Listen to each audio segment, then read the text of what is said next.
आपण पाहत आहात ठळक घडामोड निर्भीड पत्रकारिता। घरगुती भांडणे मिटवायला गेलेल्या 2 पोलिसांना अंगावरील वर्दी धरून खाली पाडून लाथाबुक्क्याने बेदम मारहाण।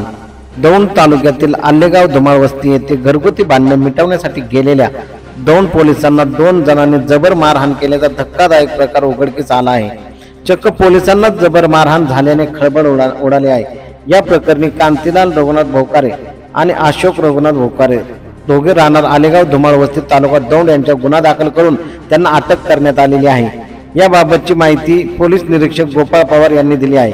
मिळालेल्या माहितीनुसार पोलिसांनी धुमाळ वस्ती येथून 112 या क्रमांकावर फोन आला होता। त्यानुसार पोलीस धुमाळ वस्ती येथे गेले असता आरोपीच्या घरी घरगुती भांडणे सुरू होती। यावेळी आरोपींनी पोलिसाची हुज्जत घालून तुम्ही आमच्या घरगुती भांडणात का पडताय असे म्हणत शिवीगाळ केली। तुमची नोकरी घालवतो असा दमही दिला।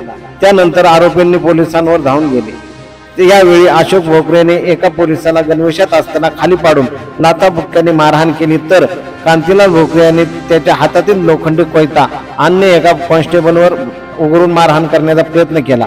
या प्रकरणी पोलिसांनी कारवाई करत आरोपींना अटक केली आहे।